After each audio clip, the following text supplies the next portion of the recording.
Dear friends, good morning all of you. నా channel share చేయండి, like చేయండి, subscribe చేయండి.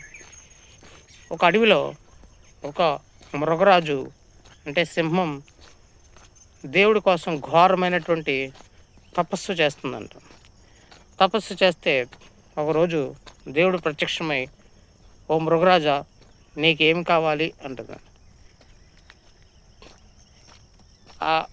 ఓ భగవంతుడా, ఓ దేవుడా, నేను మానవునిగా జన్మించాలనుకుంటున్నాను అని చెప్పేసి మృగరాజు అడుగుతుందంట.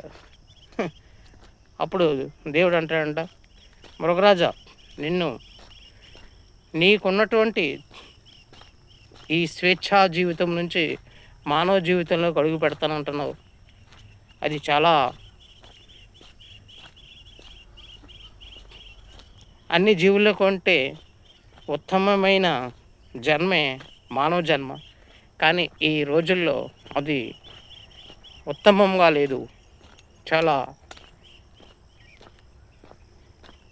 బాధ, బందీలు, రకరకాల మోసాలతో సాగుతుంది.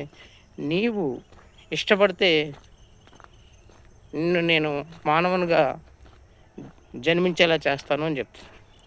సరే దేవుడా, నాకు కనీసం ఆ జన్మ ఎత్తాలని ఉందని చెప్తే తదాస్తు అని చెప్పేసి వెళ్ళిపోయే ముందు అంటాడు, నీవు మనిషిగా పుట్టిన తర్వాత ఒకటి, అబద్ధం ఆడకు, ఎవరిని మోసం చేయకు, ఎవరి మీద కోపంగా ప్రవర్తించకు, ఎవరిని దురుసుగా ప్రవర్తించకు, అందరితోటి మంచిగా ఉండు, అందరికీ సహాయం చేస్తూ ఉండు, అందరికీ చేదోడుగా వాదోడిగా ఉండు అనేసి రకరకాలైనటువంటి మంచి మంచి విషయాలు చెప్పి ఆ యొక్క మృగరాజుకి విముక్తి కలిగించి ఒక గర్భంలో వేస్తాడనమాట.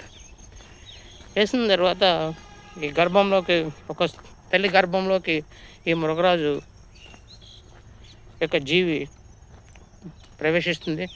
ప్రవేశించిన తర్వాత ఆ మృగరాజు దేవుణ్ణి ఎలా కోరుకుంటున్నాడంట, భగవంతుడా, ఏమిటి నాకు ఈ పరీక్ష? ఇక్కడ తల్లి గర్భంలో నాకు ఊపిరి ఆటలేదు, ఆహారం దొరకట్లేదు.